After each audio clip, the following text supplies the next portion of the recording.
राधे राधे, जय श्री कृष्णा। मैं सीमा सिंह बड़ों को चरण स्पर, छोटों को प्यार और बराबर वालों को तहे दिल से नमस्कार करती हूँ। आज हम श्रीमद् देवी भागवत का तीसरा स्कंद का आगे का अध्याय सुनेंगे। इस अध्याय में शशिकला का सुदर्शन के साथ विवाह, सुदर्शन का नवविवाहिता पत्नी शशिकला को लेकर जाना, राजाओं से संग्राम, देवी का प्राकट्य होना और देवी के द्वारा युद्धाजीत और शत्रुजीत का वध करना तथा सुबाहु के द्वारा देवी की स्तुति करने का पूरा वर्णन आएगा। आइए अब हम श्रीमद् देवी भागवत का आगे का अध्याय सुनते हैं। अध्याय सुनने से पहले आपसे एक करुण रिक्वेस्ट है कि अगर आपको यह अध्याय अच्छे लग रहे हैं तो इन्हें ज़्यादा से ज़्यादा लाइक करें, अपने दोस्तों और रिश्तेदारों में ज़रूर शेयर करें ताकि उन्हें भी श्रीमद् देवी भागवत महापुराण को सुनने का संपूर्ण फल प्राप्त हो। और हमेशा की तरह अगर अभी तक आपने मेरे चैनल को सब्सक्राइब नहीं किया है तो कृपया मेरे चैनल को सब्सक्राइब करें ताकि मेरा आगे आने वाला वीडियो सबसे पहले आपको मिले। धन्यवाद। आइए अब हम श्रीमद् देवी भागवत का आगे का अध्याय सुनते हैं। व्यास जी बोले, राजा सुबाहु का अंतःकरण बड़ा पवित्र था। अपनी पुत्री की बात सुनकर वह राजाओं के पास गया और बोला कि हे राजाओं, आज आप लोग अपने डेरे पर वापस पधारें।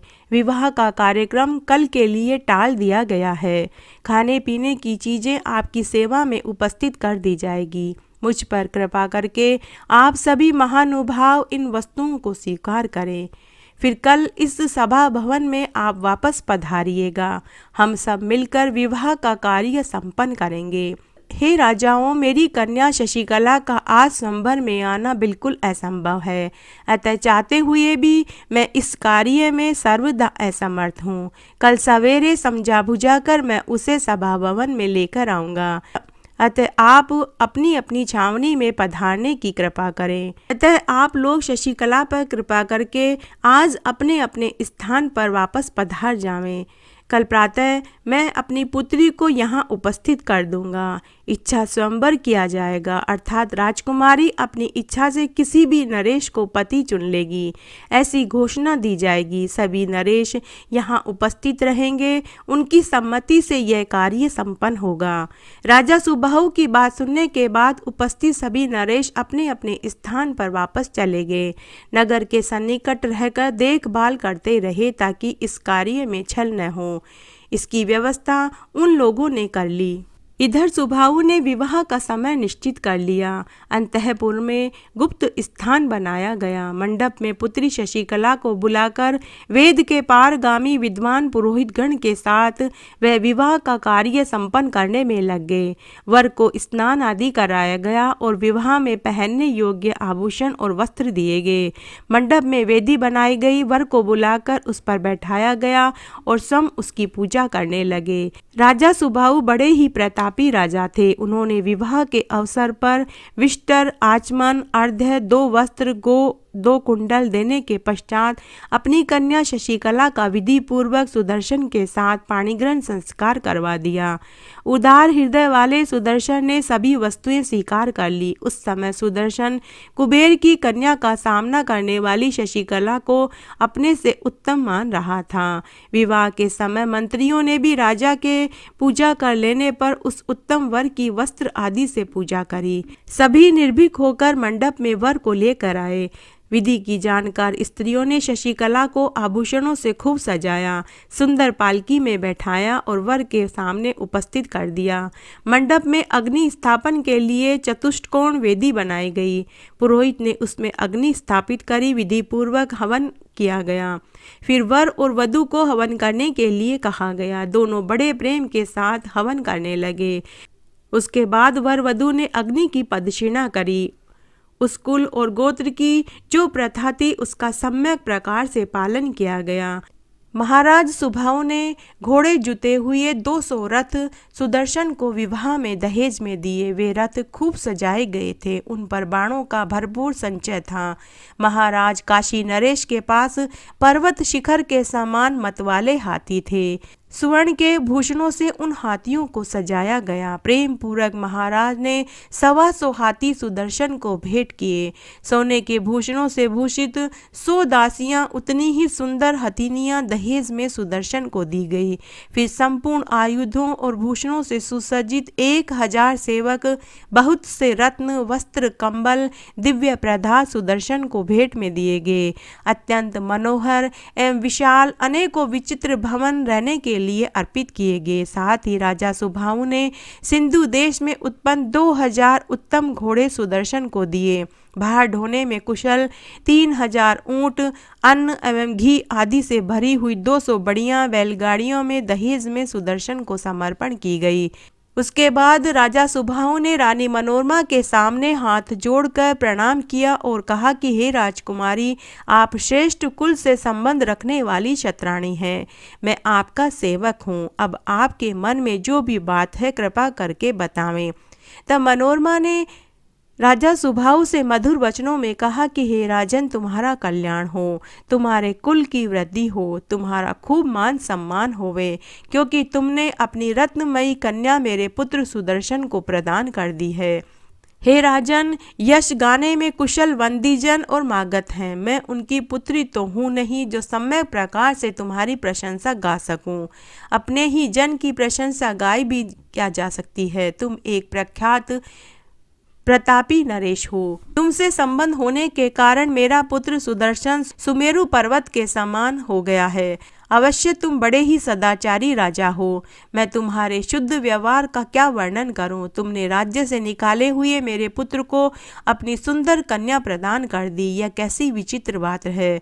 सुदर्शन वन में रहता है, उसके पास एक भी पैसा नहीं है। उसके पिता को स्वर्ग सिधारे बरस हो गए हैं, साथ में सेना भी नहीं है। मैं और मेरा पुत्र वन में रहकर गरीबी में जीवन यापन कर रहे हैं। फिर भी इन सभी राजाओं को छोड़कर तुमने अपनी गुणवती सुंदर कन्या को मेरे पुत्र के साथ विवाह करवा दिया। यह बड़ी ही असाधारण बात है। धन, कुल और बल में जो बराबर होता है उसी के साथ संबंध करने का नियम है। इस स्थिति में मेरे निर्धन पुत्र को भला कौन अपनी कन्या देता। अत्यंत आदरणीय और पराक्रमी इतने नरेश आए हुए हैं। तुमने उन सभी से बैर मोल ले लिया है। तुमने मेरे पुत्र को अपनी कन्या देकर उनको अपना शत्रु बना लिया है। तुम्हारी इस वीरता का मैं क्या बखान करूं। मनोरमा के वचन सुनकर सुबाहु के मन में अपार हर्ष उत्पन्न हो गया। वह हाथ जोड़कर बोला, हे देवी, मेरा यह राज्य अत्यंत प्रसिद्ध है। आप इसे स्वीकार करें। अब से मैं सेना अध्यक्ष होकर रहूंगा। ऐसा करना असंभव हो तो आधा राज्य ले लीजिए, फिर अपने पुत्र के साथ यहीं रहिए। अब काशी में न रहकर किसी वन या ग्राम में रहें, यह मेरी सम्मति से विरुद्ध है। उन सभी राजाओं का कोप करना निश्चित है, किंतु मैं पहले जाकर उन्हें समझा बुझाकर शांत करूंगा। इसके बाद दान और दंड, ये दो ही उपाय बचते हैं। इतने में भी अगर वे अनुकूल न होंगे तो मैं उनके साथ युद्ध करूंगा। हार और जीत प्रारब्ध के अनुसार होती है, तथापि जिस पक्ष में धर्म रहता है उसी की जीत होती है, अधर्म की हमेशा हार होती है। सुबाहु की वाणी बड़ी ही सार गर्भित थी। उसे सुनकर मनोरमा हितकारक वचन कहने लगी। सुबाहु ने मनोरमा का पर्याप्त सम्मान किया। वह आनंद में निमग्न थी। मनोरमा ने कहा कि हे राजन, तुम्हारा कल्याण हो। तुम निर्भय होकर अपने पुत्रों के साथ राज्य करो। मेरा पुत्र भी अयोध्या में राज्य करेगा, यह बिल्कुल निश्चित बात है। अब मुझे यहाँ से अपने घर जाने की आज्ञा दीजिए। भगवती जगदम्बिका तुम्हारा कल्याण करेगी। हे राजन, परम आराध्या भगवती जगदम्बिका का मैं भली भांति चिंतन करती हूँ। मेरे विषय में तुम्हें कुछ भी चिंता नहीं करनी चाहिए। इस प्रकार राजा सुबाहु और मनोरमा की बातें होती रही। उनकी वाणी अमृत के समान मीठी थी। बातचीत होते होते रात बीत गई और सवेरा हो गया। जब सभी राजाओं को यह पता लगा कि विवाह हो चुका है, तब तो उनकी क्रोध अग्नि भड़क उठी। वे नगर से बाहर निकलकर कहने लगे, सुदर्शन निश्चय ही राजकुमारी शशिकला के साथ विवाह करने में अयोग्य है। हम आज ही उस कलंकी राजा सुबाहु और सुदर्शन को मारकर राज्य लक्ष्मी सहित शशिकला को भी छीन लेंगे, अन्यथा लज्जित होकर कैसे अपने भवनों में वापस जाएंगे। आप सब लोग सुन लो, ढोल मृदंग शंख बज रहे हैं, गीत गाए जा रहे हैं, अनेक प्रकार की वेद ध्वनियां गूंज रही है। इससे यह स्पष्ट सूचित होता है कि राजा सुबाहु ने विवाह की विधि संपूर्ण कर ली है। उस राजा ने हमें बातों से ठग लिया है और अपनी पुत्री का पाणिग्रहण संस्कार कर दिया है। इस प्रकार राजाओं में परस्पर बातचीत हो रही थी। इतने में ही अप्रतिम प्रतिभाशाली काशी नरेश महाराज सुबाहु कन्या का पाणिग्रहण संस्कार संपन्न करके निमंत्रित करने के लिए राजाओं के पास पहुंचे। महाराज के साथ बहुत से प्रसिद्ध प्रतापी सुहृदय भी थे। काशी नरेश सुबाहु को आता देखकर उपस्थित नरेशों ने कुछ भी नहीं कहा। क्रोध से वे मौन होकर चुपचाप बैठ गए। राजा सुबाहु ने सभी नरेशों को हाथ जोड़कर प्रणाम किया और कहा कि सभी महाभाग भोजन करने के लिए मेरे घर पर पधारने की कृपा करें। कन्या ने तो उस राजकुमार सुदर्शन को अपना पति बना लिया है। मैं इस विषय में अच्छा बुरा क्या कह सकता हूँ। अब कृपा करके आप लोग शांतिपूर्वक कार्य करें, क्योंकि महान पुरुषों का स्वभाव दया करना होता है। महाराज सुबाहु की बात सुनकर सभी राजाओं को क्रोध आ गया। वे बोले कि हे राजन, हम भोजन कर चुके हैं, अब तू अपने घर जा, हमें तेरी बात स्वीकार नहीं है। जो कार्य अभी बाकी है जाकर उसे भी कर ले। राजा सुबाहु शंकित होकर घर की ओर मुड़े। ये सभी प्रख्यात नरेश कुपित हो गए और उनके भीतर क्रोध की अग्नि भभक रही है। पता नहीं वे क्या कर डालेंगे। इस प्रकार की चिंताधारा में सुबाहु गोता खाने लगे। सुबाहु के चले जाने पर राजाओं ने अपने आगे का कर्तव्य निश्चित कर लिया। हम लोग रास्ता रोक कर डट जाएंगे और सुदर्शन को मारकर कन्या छीन लेंगे। कुछ ऐसे न्यायशील नरेश भी थे जिन्होंने कहा कि हाँ, अरे उस राजकुमार सुदर्शन से हमें क्या वेर चुकाना है। यहाँ सब दृश्य देख लिया है, सब जैसे आए थे वैसे ही घर लौट चलते हैं। तो कुछ राजा तो वापस अपने घर को लौट गए, लेकिन कुछ राजा जो युद्धाजीत के साथ मिले हुए थे, युद्ध करने के लिए वहीं डटे रहे। उधर महाराज सुबाहु अपने भवन में जाकर आगे की तैयारियां करने लगे। व्यास जी कहते हैं कि उस समय महाराज सुबाहु भक्ति पूर्वक विधि के साथ 6 दिनों तक सुदर्शन को प्रीति बोध देने में व्यस्त रहे। विवाह के सभी कार्य संपन्न करने के बाद राजा सुबाहु ने मंत्रियों से परामर्श करके समुचित दहेज दिया।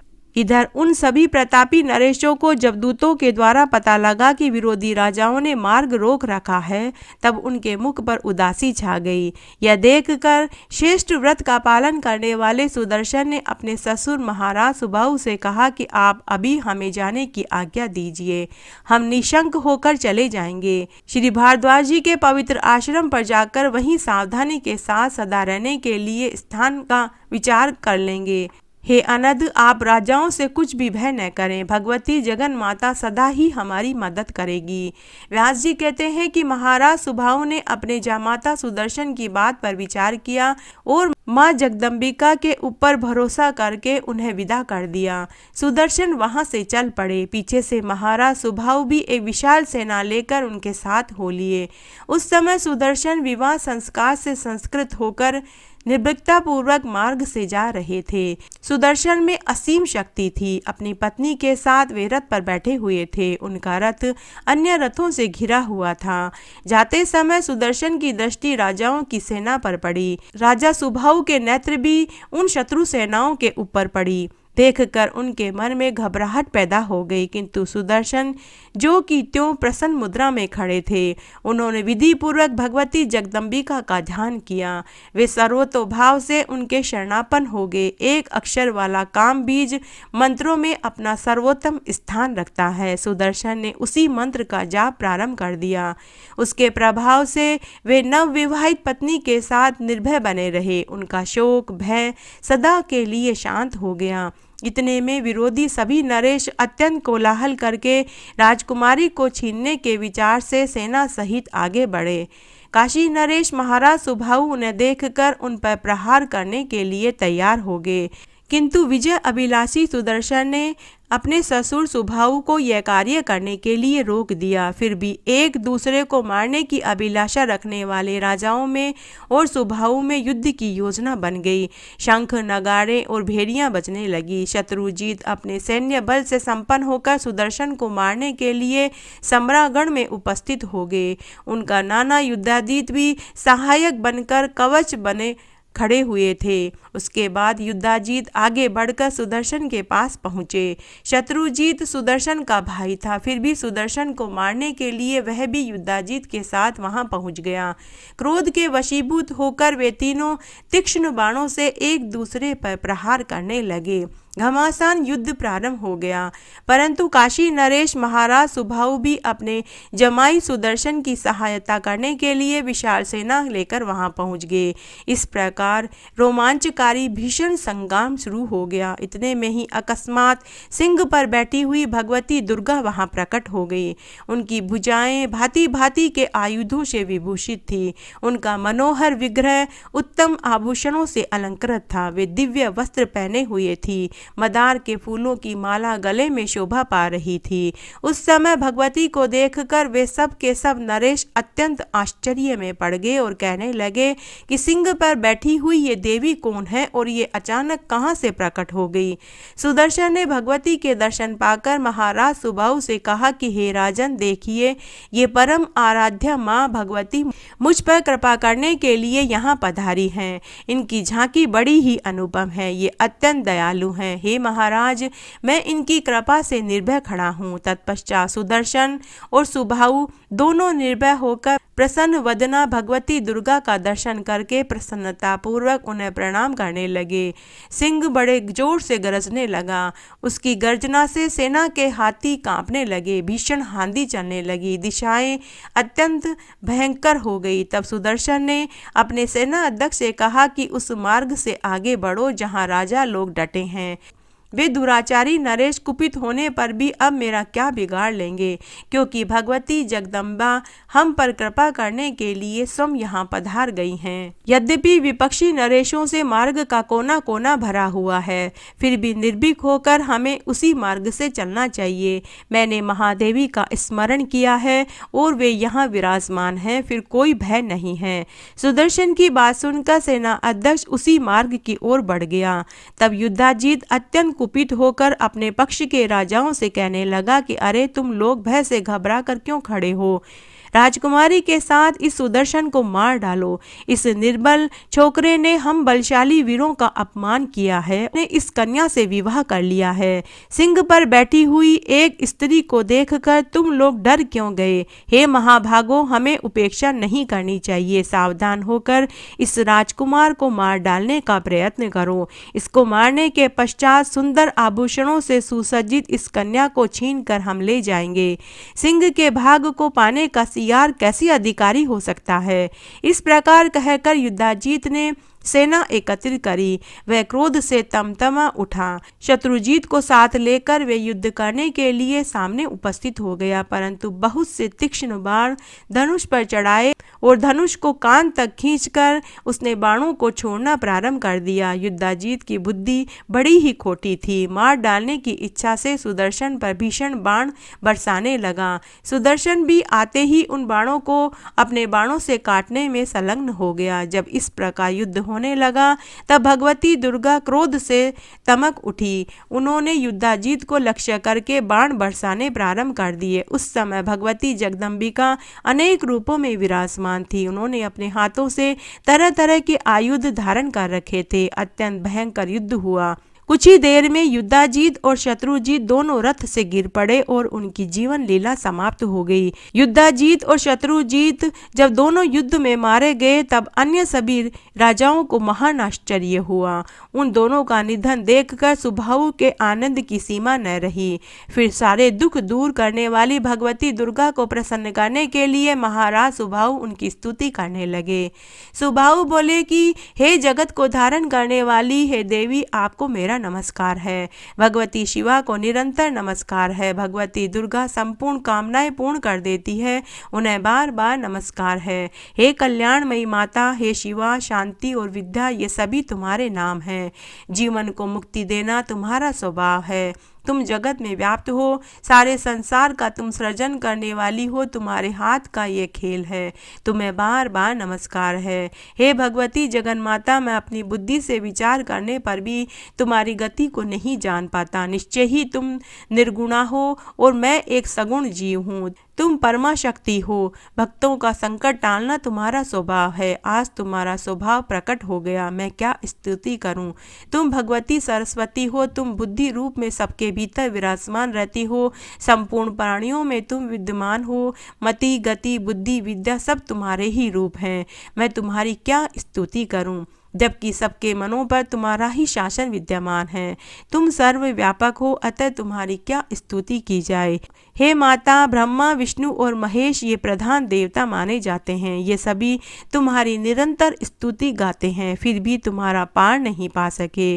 फिर मंद बुद्धि अप्रसिद्ध अवगुणों से ओत प्रोत मैं एक तुच्छ प्राणी कैसे तुम्हारे चरित्र का वर्णन कर सकता हूँ। अहो, संत पुरुषों की संगति क्या नहीं कर डालती, क्योंकि इसके चित्त के विकार दूर हो ही जाते हैं। मेरे जमाई सुदर्शन तुम्हारे भक्त हैं और उनके संग के प्रभाव से आज मुझे भी आपके दिव्य दर्शन प्राप्त हो गए। ब्रह्मा विष्णु महेश इंद्र सभी देवता और मुनि रहस्यों के पूर्ण जानकार हैं। हे माता, वे भी तुम्हारे जिस दुर्लभ दर्शन के लिए लालायित रहते हैं, वही दर्शन शम दम समाधि से शून्य मुझ साधारण व्यक्ति को सुलभ हो गए। हे भवानी, कहाँ तो मैं प्रचंड मूर्ख और कहाँ आप संसार से मुक्त कर देने वाली अद्वितीय औषधि तुम्हारी झांकी। हे देवी, तुमसे कोई बात छिपी नहीं है, सबके सभी भाव तुम्हें ज्ञात हैं। देवगण सदा तुम्हारी आराधना करते हैं, भक्तों पर तुम हमेशा दया करती हो, इसी से मुझे भी यह अवसर सुलभ हो गया है। हे देवी, मैं तुम्हारे चरित्र का क्या बखान करूं, जबकि ऐसी कठिन परिस्थिति में तुमने इस सुदर्शन की रक्षा करी है। सुदर्शन के वे दोनों क्षत्रिय बड़े ही पराक्रमी थे, तुमने तुरंत उनके प्राण हर लिए। भक्तों पर दया करने वाली तुम्हारा यह चरित्र पवन पावन है। हे देवी, विचार करने पर तुम्हारे लिए यह कोई अद्भुत कार्य नहीं जान पड़ता, क्योंकि चराचर अखिल जगत का पालन तो तुम ही करती हो। इस समय दयालुतावश तुमने शत्रु को मारकर सुदर्शन को बचा लिया है। हे भगवती, तुमने सेवा परायण भक्त के यश को अत्यंत उज्जवल बनाने के लिए यह चरित्र रचा है, अन्यथा मेरी पुत्री का प्राणी ग्रहण करके यह अयोग्य सुदर्शन युद्ध में कैसे सफलता प्राप्त कर सकता था। हे माता, तुम अपने भक्त को जन्म मरण आदि के भय से मुक्त कर देने में समर्थ हो, फिर उसके लौकिक मनोरथ पूर्ण कर देने में कौन सी बड़ी बात है। भक्तजन तुम्हें असीम पाप और पुण्य से रहित सगुण एवं निर्गुण बताते हैं। समस्त भूमंडल पर शासन करने वाली हे देवी, निश्चय ही तुम्हारे दर्शन पाकर मैं बड़भागी कृतकृत्य और जीवन सफल बन जाएगा। हे माता, न मैं तुम्हारा बीज मंत्र जानता हूँ, न ही मैं भजन जानता हूँ। आज तुम्हारा प्रभाव सामने प्रकट होने से मैं इससे पूर्ण परिचित हो गया हूँ। व्यास जी कहते हैं कि इस प्रकार स्तुति करने पर कल्याण स्वरूपिणी भगवती जगदम्बिका प्रसन्न हो गई। तब उन्होंने महाराज सुभाऊ से कहा कि हे सुव्रत, तुम वर मांगो, मैं तुम्हें वरदान देना चाहती हूँ। इस तरह आज मैंने आपको श्रीमद् देवी भागवत का यह महात्म्य सुनाया। आशा करती हूँ यह आपको जरूर पसंद आएगा। मेरे साथ बने रहने के लिए आपका धन्यवाद। आगे की कथा कहानी के लिए भी आप इसी तरह मेरे साथ बने रहें। धन्यवाद।